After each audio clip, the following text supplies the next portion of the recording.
ओम शांति। समस्त को हार्दिक शुभकामना।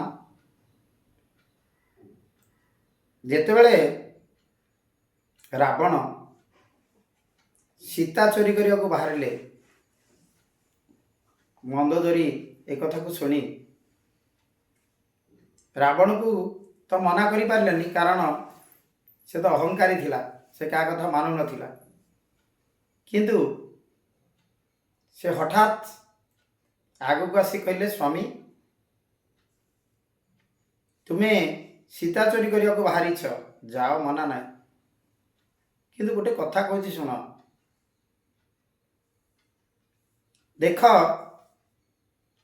तुम्हें संकल्प कल सीता चोरी करने, तुम भितर जो संकल्प भावना आसला मात्रे तुम्हें देखिल कौन रु कौन बनी जाइछ।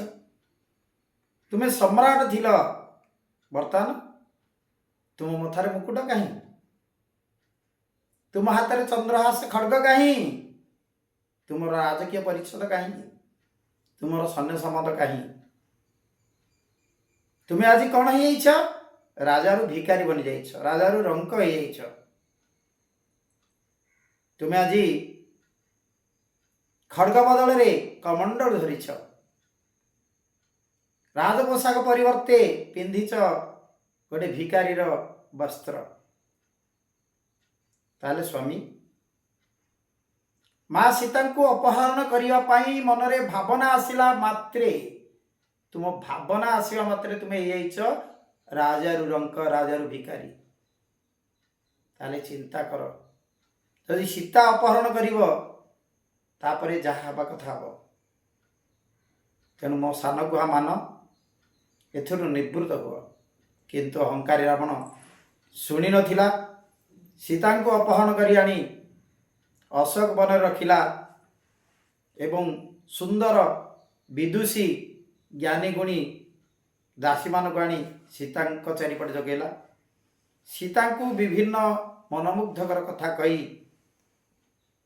तांकु विभिन्न कथा कही जमती रावण आड़ को मन ढलिबो से भली व्यवस्था करने से दासी मान को निर्देश देला। दासी माने सीता को छलैया, सीता को रावण आड़ को टाणिया अनेक सुंदर सुंदर कथा कही। तार रावण संपत्ति, रावण किभली ज्ञानी गुणी, आउ रावण किमती दिग्विजयी, ये समस्त कथा कहवा सत्वे सीतांकर मन टिकी हेले रावण आड़ को ढली नथिला।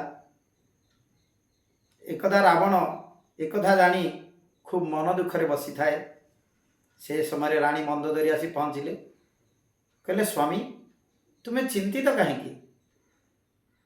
रावण कहले परनारी अपहरण करी बहुत निंदा पाइली, किंतु किसी लाभ तो है। सीता को आनिली, किंतु आज पर्यंत सीता मो आड़ को टिके भी ढलिले नहीं।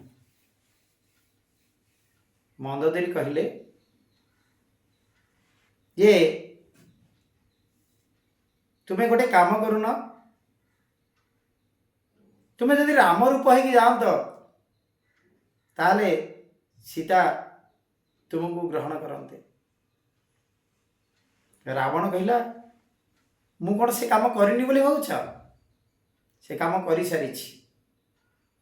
मुझे राम रूप हो सीता पाखक जाए से मत से मो माँ भौणी को भाया लगती। मुझे कहबी कौन, वास्तव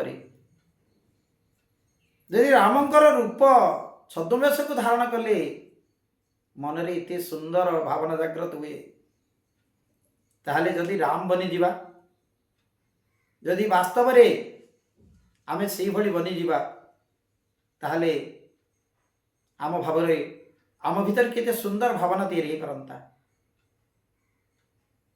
ओम शांति।